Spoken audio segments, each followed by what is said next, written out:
ഹരേ കൃഷ്ണ.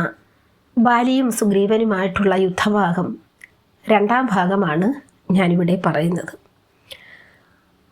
ബാലി സുഗ്രീവനെ നിഷ്പ്രയാസം യുദ്ധത്തിൽ തോൽപ്പിച്ചു. സുഗ്രീവൻ പിന്തിരിഞ്ഞോടി. ശ്രീരാമൻ്റെ അടുത്ത് ചെന്ന് പറഞ്ഞു, അങ്ങൊരു ചതിയനാണെന്ന് ഞാൻ ഒരിക്കലും കരുതിയില്ല. അങ്ങയുടെ വാക്ക് കേട്ടത് മൂലമാണ് ബാലിയോട് ഏറ്റുമുട്ടി തോൽക്കേണ്ടി വന്നത്. മരിക്കാതെ രക്ഷപ്പെട്ടത് തന്നെ എൻ്റെ ഭാഗ്യമാണ്.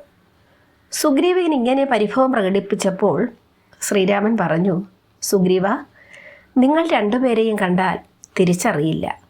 എന്തെങ്കിലും ഒരു അടയാളം ഉണ്ടായിരുന്നുവെങ്കിൽ ഞാൻ ആളെ തിരിച്ചറിയുമായിരുന്നു. അങ്ങൊരു കാര്യം മനസ്സിലാക്കാതെയാണ് എന്നെ കുറ്റപ്പെടുത്തുന്നത്.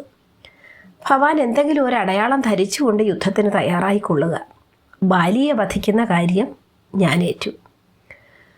സുഗ്രീവൻ ഇത് കേട്ടുകൊണ്ട് ഒരു ഹാരവും ധരിച്ചു കൊണ്ടുവന്ന് വീണ്ടും ബാലിയെ പോരിന് വിളിച്ചു.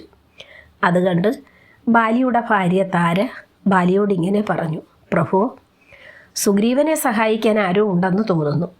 അതാണ് വീണ്ടും യുദ്ധത്തിന് വിളിക്കാൻ സുഗ്രീവന് ധൈര്യമുണ്ടായത്. ദശരഥ മഹാരാജാവിൻ്റെ പുത്രരായ രാമലക്ഷ്മണന്മാർ വനത്തിൽ വന്നിട്ടുണ്ടെന്നറിഞ്ഞു. അവരായിരിക്കും സുഗ്രീവനെ സഹായിക്കാൻ എത്തിയിരിക്കുന്നത്.